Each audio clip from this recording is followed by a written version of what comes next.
Good morning, student. Welcome to class 10.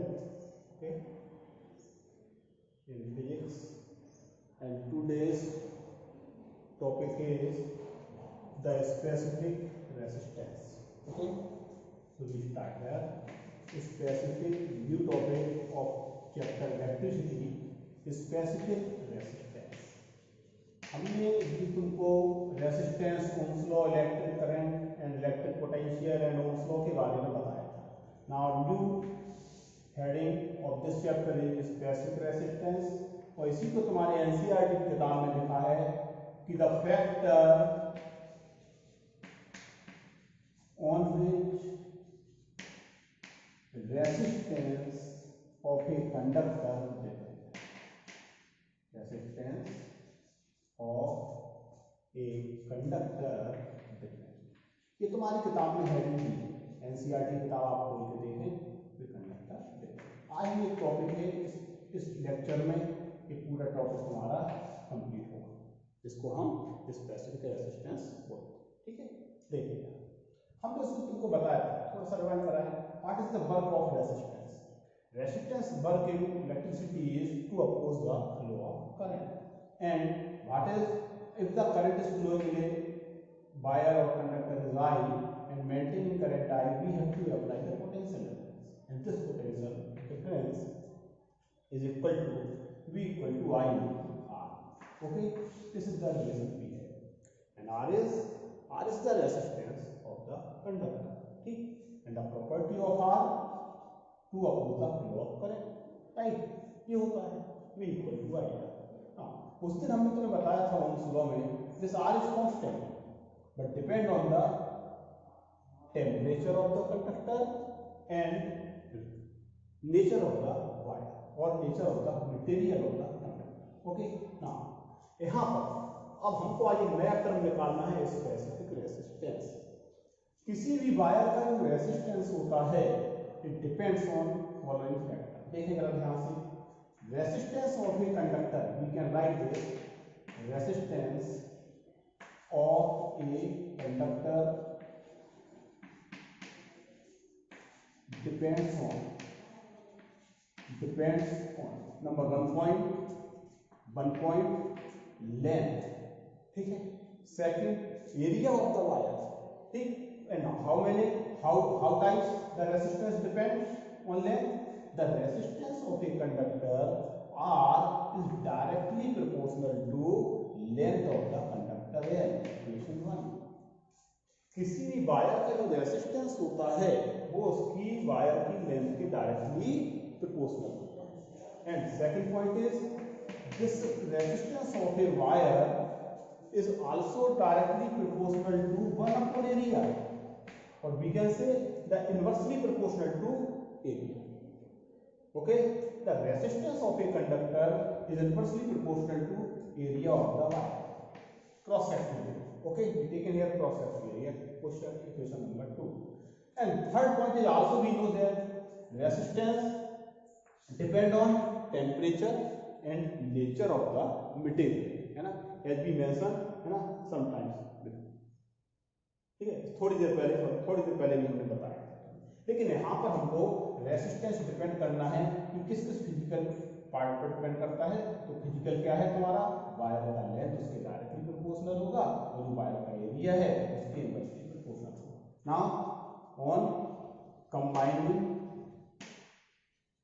Okay, combining कर देते हैं हम इक्वेशन 1 एंड 2, इक्वेशन और ये को दो को क्या करते हैं हम कंबाइन।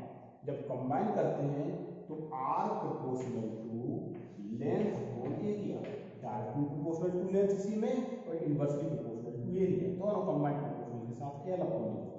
जब हम यहाँ पर प्रोपोर्शनलिटी साइन हटाते हैं, जरा ध्यान से देखें सभी लोग, बहुत इंपॉर्टेंट बात है, ठीक है।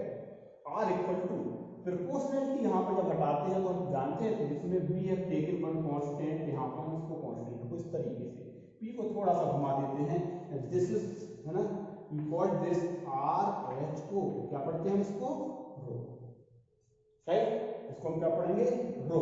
सो R इक्वल टू, यहाँ पर हमने एक प्रोपोर्शनलिटी कांस्टेंट लिया रो इनटू L अपॉन A, इसको पहले तो डब्बे में बंद कर लो, ठीक है, this is important formula R equal to rho L upon A. थोड़ा सा इसको सही तरीके से यहाँ बीचों बीच लगा करके रखे हैं हम, ऐसा नहीं होता है कि ये पूरा रूप है इसको, है ना, बीचों बीच, यानी R equal to rho L upon A. Now what is the nature of this rho? This is be taken here proportionality constant.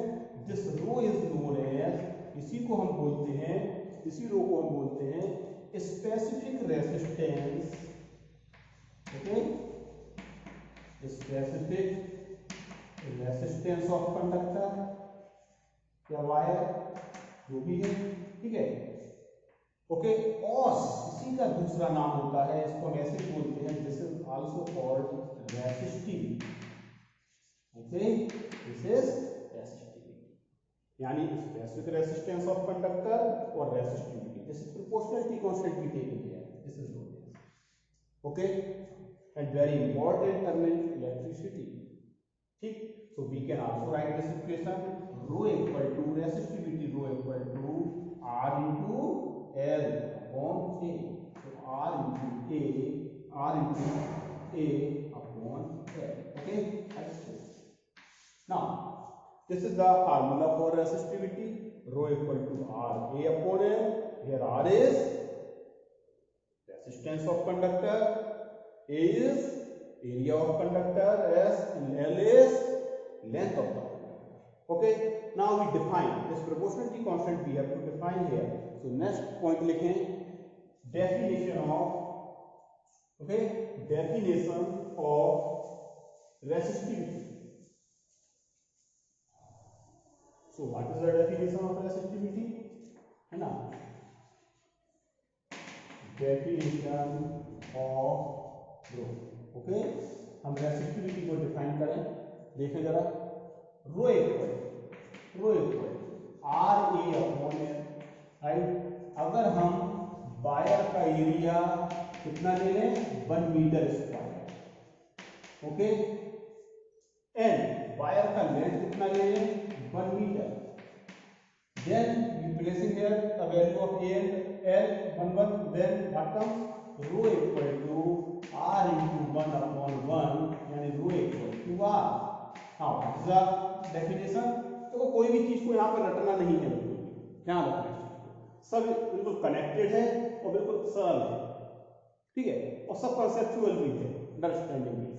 अगर तुम्हारी समझ क्लियर है, समझ में आ रहा है, कोई दिक्कत नहीं है। देखो, हाँ, what is the resistivity? Resistivity और specific resistance of a conductor is equal to its resistance. ये उस रेसिस्टेंस के, वायर के रेसिस्टेंस के बराबर है जब हमने वायर की लेंथ 1 मीटर ली है और cross sectional area 1 metre square. Okay, तो क्या लिखते हैं हम, क्या लिख सकते हैं कि resistivity of a conductor is numerically equal to the resistance of conductor when the length of the conductor is taken 1 metre and cross sectional area is taken 1 metre square. तो जो वायर का रेसिस्टिविटी होगा वो resistance के बराबर होगा, right. हाँ, what is the unit? अब यहाँ पर इसका यूनिट देखो, यूनिट क्या होगा, यहाँ से हमने फार्मूला लिखा था, rho equal to R A upon L. कोई भी चीज तुमको लर्न नहीं करना है यहाँ पर, है ना। इसके यूनिटों को हम प्लेस करेंगे, स्पेसिफिक रेसिस्टेंस का यूनिट निकल आएगा, रेसिस्टेंस का unit ohm into area is measured in metre और सेंटीमीटर स्क्वायर। अगर वायर की लेंथ मीटर में है तो मीटर ले लेंगे और सेंटीमीटर में है तो centimetre square, and length is measured also here, metre तो मीटर से मीटर एक कैंसिल, क्या यूनिट हो जाएगा इसका, ohm into metre.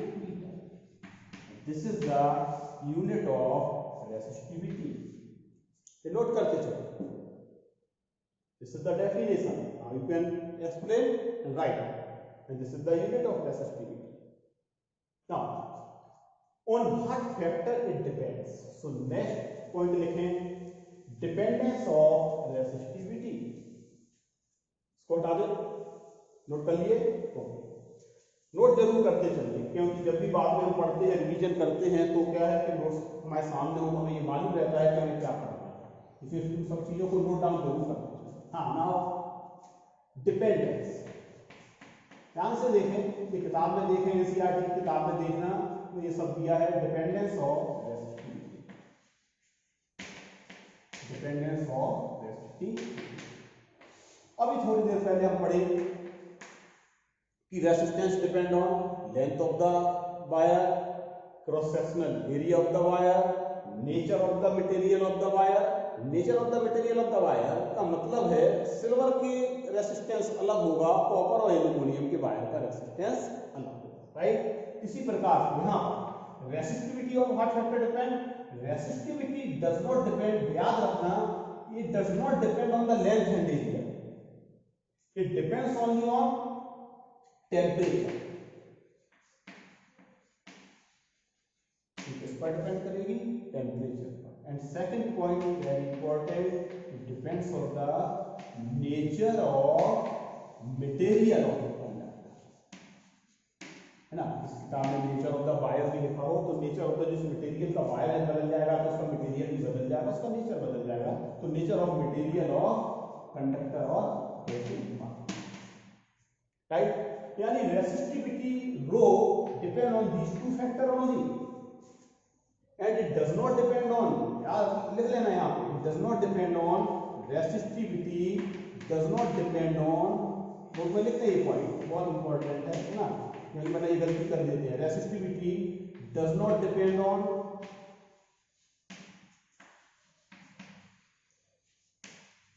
Length and area. याद रखना, अगर हम किसी वायर का लेंथ एंड एरिया अगर चेंज कर देते हैं तो उसकी रेसिस्टिविटी फिर चेंज नहीं होगी, है ना। उसकी रेसिस्टिविटी केवल उसी परिस्थिति में चेंज हो सकती है कि किसी वायर को हम हीटअप कर दें, और जब हीटअप करोगे, है ना, टेम्परेचर चेंज करोगे तो उसकी रेसिस्टिविटी विल चेंज। ओके, इसलिए तुम अपनी एनसीईआरटी की किताब में, है ना, जब देखेंगे तो टेबल बनी है तो डिफरेंट मटेरियल्स की, है ना, और डिफरेंट वायर्स की रेसिस्टिविटी दी है। तुम देखोगे उस टेबल में कि हर वायर्स की, उसका मीनिंग यही है, उसमें हर वायर की रेसिस्टिविटी की वैल्यू अलग अलग लिखी है, यानी जब नेचर बदल दे रहे हैं तो रेसिस्टिविटी बदल जा रही है। दूसरा, ऊपर के कॉलम में ध्यान से देखना, एट पर्टिकुलर टेम्परेचर लिया होगा। Now you check that in your NCERT, इस चीज को वेरीफाई करके आना तुम लोग कि उसमें एक पर्टिकुलर टेम्परेचर पर वो वैल्यूज ली होगी। इसका मतलब है कि अगर वो टेम्परेचर हम बदल देते हैं तो वो सभी वैल्यूज भी चेंज हो जाएंगे। वेरी गुड, ठीक है। तो this is the resistivity depend on temperature and nature of the material, ठीक। एंड दिस पॉइंट भी रिमार्केबल, अगर हम लेंथ चेंज कर देते हैं तो रेसिस्टिविटी चेंज नहीं होगी। एक क्वेश्चन आता है कि हमने किसी वायर की लेंथ को खींच करके दोगुना कर दिया, the length of a wire is increased to twice of its initial length by stretching it, okay, then what will be the effect of its resistivity, बोलो जरा तुम लोग। हाँ, वेरी गुड, इसका मतलब है कि उसकी resistivity will does not change, है ना। ओके, ये पॉइंट था, बहुत इंपॉर्टेंट पॉइंट है, इसको रिमार्क करना, ठीक है, ध्यान देना। छोटे छोटे क्वेश्चंस न्यूमेरिकल्स तुम्हारी एनसीईआरटी की किताब में एग्जाम्पल्स भी हैं और आते हैं। देखो, हम एक तो एग्जाम्पल्स यहाँ पर तुम्हें न्यूमेरिकल को हल करने का तरीका बताते हैं, है ना। नेक्स्ट पॉइंट जैसे यहाँ पर है ना, कि कैसे हम इसके न्यूमेरिकल्स को सॉल्व करेंगे। देखना, मान लो कि चलो कि तुम्हारे वायर, किसी वायर की किसी न्यूमेरिकल्स आया, कोई सवाल आया इस पर आधारित, है ना, और तो उसमें तुमको वायर का लेंथ दिया है ना, लेंथ ऑफ ए वायर की है 1 मीटर। ओके, हम यहाँ पर सबसे सरल सवाल पहले लेते हैं, है ना। उस वायर का उसमें एरिया दिया होगा तुमको, है ना, अगर एरिया दे दिया है, मान के चलो 1 मीटर स्क्वायर, या कोई डिफरेंट वैल्यू ले लेते हैं, है ना, 5 मीटर स्क्वायर, है ना। ये are the imaginary value we are taken, हम केवल यहाँ पर अप्लाई करवाने का तरीका बताते हैं, ठीक है। और उस वायर का तुमको, है ना, रेसिस्टेंस फाइंड आउट करना है, ठीक है। उस वायर का क्या फाइंड आउट करना है, सपोज रेसिस्टेंस क्वेश्चन मार्क, तो डेफिनेट है वहां पर तुम्हें जरूर स्पेसिफिक रेसिस्टेंस या रेसिस्टिविटी मेंशन होगी उस न्यूमेरिकल्स में, है ना, यानी वो यूज में, ठीक है। अब ये वैल्यू दी है, जैसे कोई भी वैल्यू दी हो हमको, है ना, हम चलो, है ना, तो इसके लिए कौन सा फार्मूला में अप्लाई कराएंगे, ये भी तुम्हें गिवन है, राइट, है ना। कोई वैल्यू दी है तो R इक्वल टू, हम फार्मूला क्या अप्लाई कराएंगे, क्या होता है, R equal to rho L upon A, ठीक। और इसको जब सॉल्व करेंगे तो उस वायर का रेसिस्टेंस फाइंड आउट हो जाएगा। और अगर रेसिस्टेंस तुमको दे दिया तो जरूर हो सकता है वो रेसिस्टिविटी पूछ ले। कोई भी तुमको इस फार्मूले में 3 गिवन्स होंगे, चौथा तुम निकाल लोगे, ठीक है, by placing the value in formula. Formula तुमको वहां पर याद होना चाहिए, इतना अच्छा प्रैक्टिस होना चाहिए कि जब इस तरीके का न्यूमेरिकल्स एग्जामिनेशन में लिखा हो तो उसको हमें मालूम पड़ जाए कि ये फार्मूला हमको लगाना है। ठीक है, ये आएगा कब, जब तुम अच्छी तरह से प्रैक्टिस करोगे, है ना, थ्रोली किताब से, अपने नोट्सों से इन सब चीजों को कई बार पढ़ो। एक बार पढ़ने के बाद तो नहीं याद, है ना, हमको रिवीजन इसका करना ही होगा। हाँ हाँ, हो सकता है उसी सवाल में ये मीटर्स में ना हो, है ना, यहाँ पर कोई एक वैल्यू तुमको सेंटीमीटर में दे दे, एक मिलीमीटर में दे दे, ऐसा एक सवाल तुम्हारे एनसीईआरटी की किताब में है। देन वी आर, याद रखना कि सभी को हमें कन्वर्ट कर करके एक ही यूनिट में लाना होगा। हो सकता है लेंथ सेंटीमीटर में दी हो, देन यू वांट टू, अगर तुम चाहते हो तो इसको मीटर में कन्वर्ट कर लो। जैसे ये 1 मीटर अगर यहाँ दिया है, अगर ये सेंटीमीटर दिया होता तो हम इसको भी मीटर में कन्वर्ट कर लेते। ठीक है, डिवाइडेड बाय 100। हो सकता कि तुमको एरिया मिलीमीटर में दे देता तो मिलीमीटर में दे देता, मिलीमीटर स्क्वायर तो इसको मीटर स्क्वायर में कन्वर्ट कर लेते, है ना। और याद रखना 1 मिलीमीटर में मिलीमीटर कितना होता है, 10⁻³ यानी स्क्वायर टाइम्स में मल्टीप्लाई करने के लिए 2 बार मल्टीप्लाई करोगे तब ये जाकर के मीटर स्क्वायर में कन्वर्ट होता है। कहने का मतलब यहाँ पर हमारा ये है कि जब भी यूनिट डिफरेंट सिस्टम में दी हो, लेंथ एरिया जो भी, उनको सभी को सेम कन्वर्जन, सभी सिस्टम को, सभी को क्या है, एक सिस्टम में पहले हम चेंज कर लें तब फार्मूले को अप्लाई कराएं। ओके, तो हमारा न्यूमेरिकल कभी भी गलत नहीं होगा। राइट, दूसरे तरीके का न्यूमेरिकल तुम्हारी किताब का एग्जाम्पल है, इसको हम हटाते हैं, तो फिर एग्जाम्पल हल करने को देंगे और एक्सरसाइज के क्वेश्चन ये है, हमने सपोज करो कि कोई वायर है, हमारे वायर का हमने लेंथ को चेंज किया, है ना, लेंथ किसी वायर का है, उसका लेंथ चेंज कर दिया है, तो उसका रेजिस्टेंस कितने टाइम्स चेंज हो जाएगा। ठीक है, देखो यहाँ पर ये वाला हम सवाल करते हैं, सवाल की कॉपी में लिखो, है ना, ये सवाल में तुम ऐसे ही लिखो, the resistance of a wire is R। ठीक है, किसी वायर का रेजिस्टेंस हम R ले लें, इनिशियल उसका लेंथ जो हो, लेंथ L ले लें, और उसका एरिया कितना ले लिया, A। ठीक है, ऑन स्ट्रेचिंग, अगर हमने वायर को खींचा, है ना, और वायर को खींच करके उसी सेम वायर को, हम वहां पर उसी वायर को खींच रहे हैं, ऑन स्ट्रेचिंग इट्स लेंथ, और हमने अगर उस वायर की लेंथ को खींच करके ट्वाइस कर दिया, its length twice, okay, same wire, ध्यान रखना, then new resistance we have to find. Okay, यानी अब हमको उसका न्यू रेजिस्टेंस R' निकालना है। ठीक, देखें जरा, तो ऐसे सवाल को कैसे हम देखो निकालते हैं, इनिशियल, एक जनरल फार्मूला है इनिशियल रेजिस्टेंस, इनिशियल रेजिस्टेंस का कितना है, R, जब उसका रो R=ρL अपॉन A, तो R=ρ, लेंथ कितना है उसकी इनिशियल L, एरिया कितना है A, इक्वेशन 1। ओके, अब हमने उसकी लेंथ को खींच करके क्या किया, ट्वाइस, जब लेंथ को खींचोगे किसी वायर की तो उसका एरिया क्या होगा, बिकम्स R। याद रखना, यहाँ पर पॉइंट है कि अगर हम सेम वायर की लेंथ को खींच करके दुगना कर देते हैं तो उसकी लेंथ कितनी रह जाएगी, R, यानी फाइनल रेजिस्टेंस, और फाइनल रेजिस्टेंस के लिए, फाइनल रेजिस्टेंस के लिए R' हमने कंसीडर किया है, rho will does not depend on length, proportionality constant we are taken same, R=ρ, and length becomes twice and area becomes, जब लेंथ जब ट्वाइस हो गया तो एरिया becomes R। अगर इसी केस में लेंथ को हम 3L टाइम्स कर देते तो एरिया क्या हो जाता तुम्हारा, 1/3, है ना। अगर हम लेंथ को 4 टाइम्स कर देते स्ट्रेच कर करके तो एरिया कितना हो जाता तुम्हारा, A/4, है ना। इस तरीके से जनरलाइजेशन ऑफ दिस क्वेश्चन है। यहाँ पर चूंकि लेंथ को दुगना किया तो एरिया हाफ हो गया।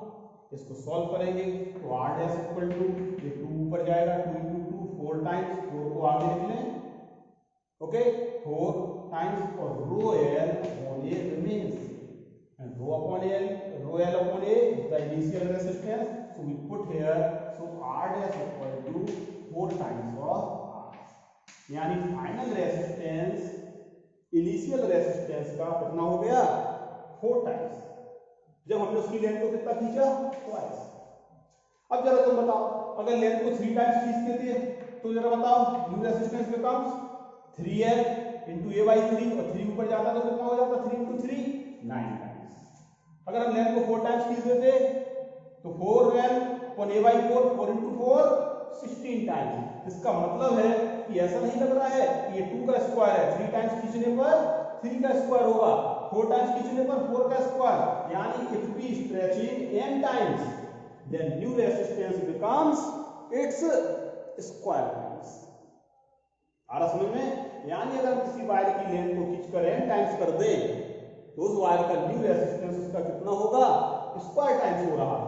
यहाँ पर वायर की लेंथ को दुगना करा तो 4 टाइम्स, 3 टाइम्स स्ट्रेच करोगे तो new resistance becomes 9 times, 4 times stretching करोगे 16 टाइम्स। इसका मतलब ये हुआ कि अगर हम लेंथ स्ट्रेचिंग n टाइम्स करते हैं, है ना, स्ट्रेचिंग STRET, ठीक है, अगर हम स्ट्रेचिंग लेंथ कितना कर दें n times, okay, of its initial length, यानी इनिशियल लेंथ का हम लेंथ खींच करके n टाइम्स कर दें, देन एक रिलेशन निकल आएगा, देन न्यू रेजिस्टेंस